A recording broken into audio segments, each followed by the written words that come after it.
वर्तमान में पेशेंट्स आ रहे हैं, एडमिशन्स वो शुरू हो जाएंगे। अन्य सब मेडिकल कॉलेजेस उनमें 1250 बेड्स की व्यवस्था ये और बढ़ाई गई है। विशेष तौर पर उल्लेख करना चाहूँगा कि जो अटल बिहारी वाजपेयी मेडिकल कॉलेज फरीदाबाद का है, जो भी नया बन रहा है, जो पहले गोल्ड फील्ड नाम से था, वो सरकार ने लिया है। उसमें आर्मी के डॉक्टर्स उन्होंने कहा है कि हम पूरा स्टाफ देंगे और 2 दिन में वो स्टाफ वहाँ पहुँच जाएगा और वहाँ 200 नए बेड इसकी व्यवस्था ये हो जाएगी। प्राइवेट हॉस्पिटल्स इनको भी जहाँ कहीं पहले 25% थे, कहीं 30% थे, अब उनको सबको कह दिया गया है कि 50% बेड्स वो अवश्य कोविड बेड्स के रूप में परिवर्तित करें। जो इससे ज़्यादा कर सकते हैं उनको भी आह्वान किया गया कि वो अपनी मर्जी से इससे ज़्यादा भी कर सकते हैं, लेकिन मिनिमम 50% बेड्स की व्यवस्था वो ज़रूर करें।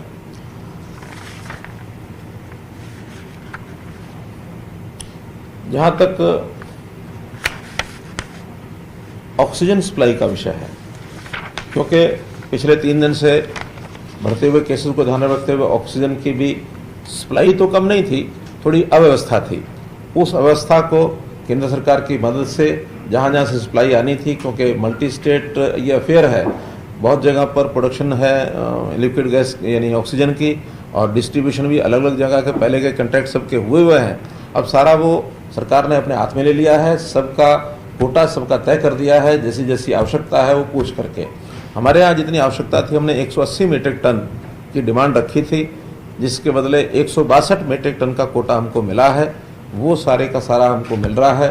ज़्यादातर उसमें अधिकांश पानीपत से आता है। पानीपत के अलावा भिवाड़ी है, भिवाड़ी के साथ रुड़की है, बद्दी है, बरोटी वाला, बद्दी यानी बरोटी वाला, और हिसार से भी कुछ हमें 10 मीट्रिक टन उपलब्ध होती है। तो ऐसा कुल मिलाकर 162 मीट्रिक टन ये हमको उपलब्ध हो रही है। लेकिन अभी हमने रिवाइज डिमांड आज विचार किया है कि हमारी रिवाइज डिमांड जो होगी वो 200 मीट्रिक टन होगी, तो हम केंद्र को कहेंगे कि हमें और ये 40 मीट्रिक टन इसको उपलब्ध करवाएं। हम स्वयं भी इसके लिए प्रयत्न कर रहे हैं और अभी आज ही हमने एक ऑर्डर बोकारो स्टील प्लांट जो है वहाँ पर उनको भेजा है, क्योंकि वहाँ ऑक्सीजन जो है सरप्लस में है। तो जैसे ही वहाँ से हमें ये मिल जाती है ऑक्सीजन, तो एक स्पेशल ट्रेन बोकारो से चलेगी, जिसमें 6000 मीट्रिक टन ये गैस हमारे पास आएगी। उसको जहाँ जहाँ सप्लाई की आवश्यकता होगी वहाँ सप्लाई करेंगे, शेष अपनी रिजर्व में भी रखेंगे, ताकि अचानक कोई आपूर्ति कहीं करनी पड़ती है तो उसको हम कर सकें। इंडस्ट्री में भी जहाँ जहाँ अभी गैस का उपयोग हो रहा है, तो इंडस्ट्री को भी हमने निर्देश दिया है कि जहाँ कहीं नॉन एसेंशियल आइटम के ऊपर गैस यानी ऑक्सीजन खपत हो रही है, उसको रोक करके भी उसको मेडिकल यूज़ के लिए ऑक्सीजन से है उसको कन्वर्ट कर दें, ताकि उस सप्लाई को और भी हम बढ़ा सकें। इसके साथ जो और निर्णय लिए हैं कि मेडिकल हॉस्पिटल्स में, कॉलेजेस में ओपीडी सिस्टम को भी हमने लिमिटेड किया है कि जितने आवश्यक ओपीडी है उतना ही वहाँ उनको एक प्रकार से अटेंड करके, और बहुत ज़रूरी कोई केस है जो इमरजेंसी है उसी को एडमिट करेंगे। अन्यथा सबको ये कहा है कि कोविड पीरियड के समाप्त होने के बाद अब कुछ सामान्य बीमारियाँ ऐसी होती हैं जिसको कुछ समझने के लिए टाला जा सकता है, उसके बाद ही उसको वो लोग उसमें आगे आए।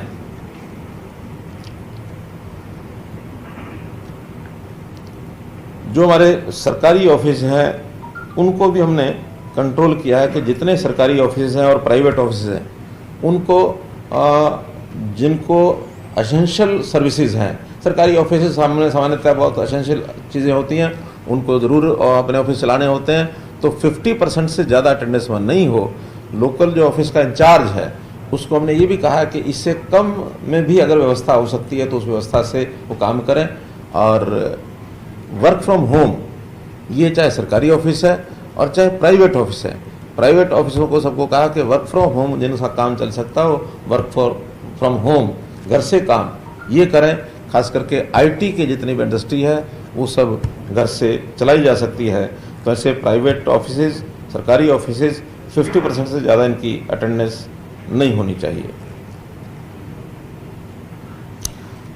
जिलों को जैसा पहले निर्देश दिया है कि 6 बजे के बाद बाज़ार सारे बंद रहने चाहिए और इसको एनफोर्स जो है वो मजबूती से करें ताकि कोई भी भीड़ भाड़ का क्षेत्र वो उसमें ना दिखाई दे। कोरोना का जो फैलाव है वो भीड़ के कारण से ज़्यादा बढ़ता है। सामान्य जितनी भी सावधानी की चीज़ें हैं वो भी सब दोहराई गई हैं कि मास्क है, 2 गज़ की दूरी है और सोशल डिस्टेंसिंग है, यानी 2 गज़ की दूरी आ गई, उसमें सैनिटाइज़र की व्यवस्था।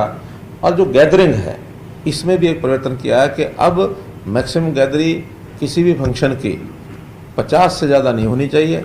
फ्यूनरल 20 जैसा पहले तय किया था वही रखेंगे। अब जो 200 वाली गैदरिंग्स है उसको भी मना कर दिया है। विवाह शादी का किसी फंक्शन का गैदरिंग केवल 50 तक करें। सामान्य यानी जिनको बहुत आवश्यक लगता है कि मुहूर्त की चीज़ें या बाकी सब हैं तो सामान्य तरीके से ही उस अपने फंक्शन को करें। जो इसको टाल सकते हैं आगे के लिए टालना चाहिए। मुझे जानकारी है बहुत से लोगों ने अपने इन सब फंक्शंस को, विवाह शादी को टाल करके आगे भी ले गए हैं। तो ऐसा निवेदन है कि जितना इसको टाल सकते हैं टालें, आवश्यक होने पर ही 50 की संख्या में ये सब करना चाहिए। हाँ, सब, इससे ज़्यादा नहीं।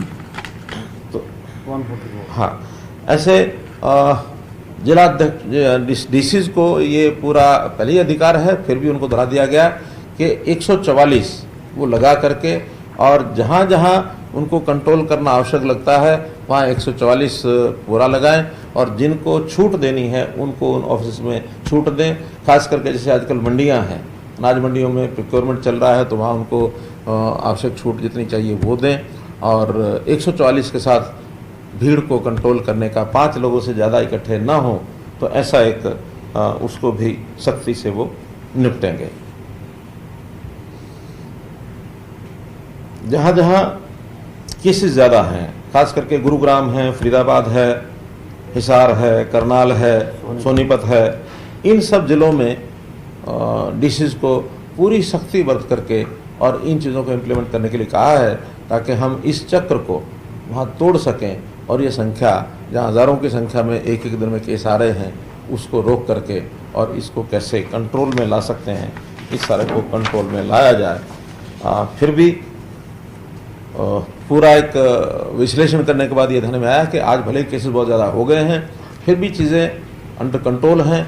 ऑक्सीजन, इसके लिए अलग से हमने टीम बनाई है प्रदेश स्तर के ऊपर कि जो ऑक्सीजन को जहां आवश्यकता होती है, रेड अलार्म भी जहां होता है तुरंत उसको ऑक्सीजन वहाँ पहुँचाई जाती है।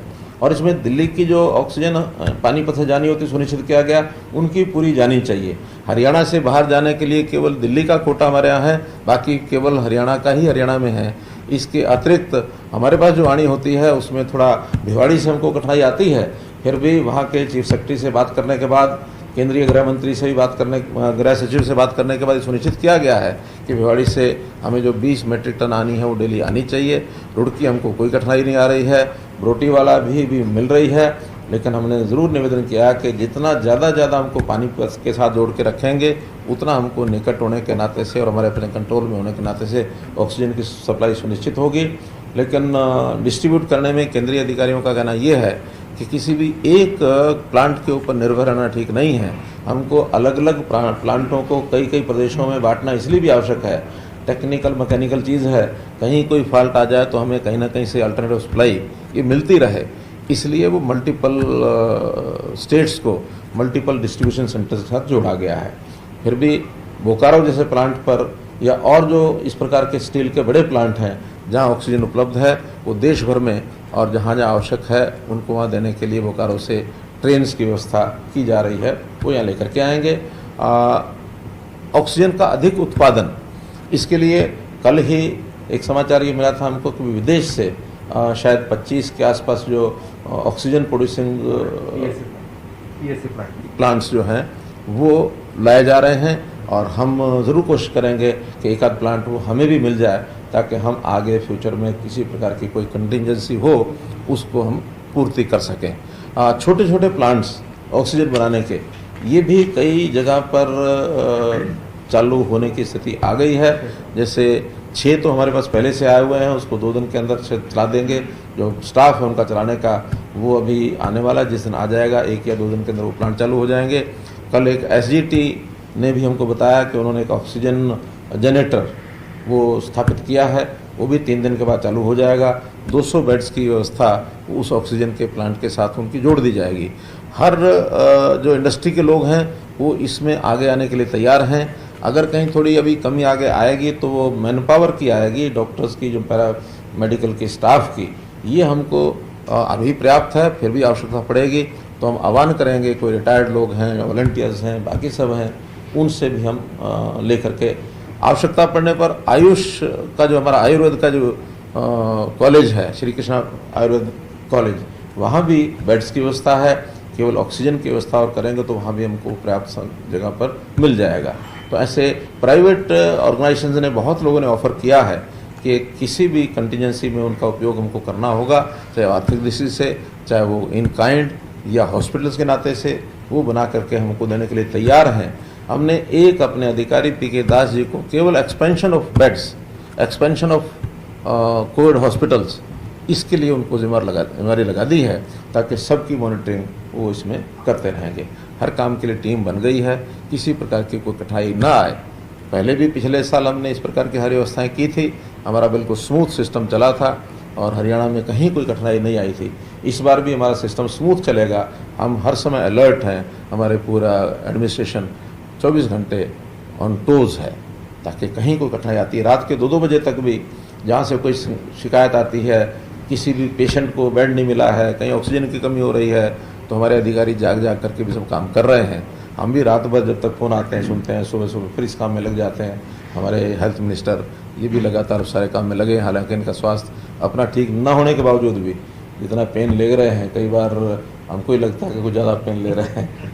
तो इसलिए क्योंकि एक ऐसा एक काम है, हमारे जिम्मे है, एक सेवा का 2.5 करोड़ लोगों की जिम्मेवारी है, तो उस नाते से हम सब काम कर रहे हैं। तो इसी प्रकार से आपके माध्यम से अपील करना चाहूँगा कि अननेसेसरी पैनिक ये जनता ना होने दे, जितनी चीज़ की आवश्यकता है उतनी ही डिमांड वो करें। जहाँ तक ऑक्सीजन की विषय है, डॉक्टर्स के कहने पर ही ऑक्सीजन बेड के लिए वो दाखिल हों, वहाँ बेड लें। जिसको आवश्यकता नहीं है उसको केवल छोटे मोटी बात के लिए ऑक्सीजन, या जैसे दवाइयों की सप्लाई है, रेमडेसिविर की है, या एक और कौन सी दवाई, टोसिल, तो हाँ टोसिलिमेजय, तो ऐसी बहुत, वैसे तो महंगी दवाइयाँ हैं, लेकिन आजकल पैसे वालों को लगता है कि महंगी भी हो जाए, मिल तो जाए, उसकी भी जिसको आवश्यकता है उसको लेना चाहिए। अब हमने इन दवाइयों का जो मार्केट में प्राइवेट लोगों के द्वारा इसकी ब्लैक मार्केटिंग हो रही है, उसका भी कंट्रोल करना शुरू किया कि सब चीज़ें अब ये वहाँ जो CMOs हैं, वहाँ जो डॉक्टर्स के बोर्ड हैं, वो सब अपनी देखरेख करें।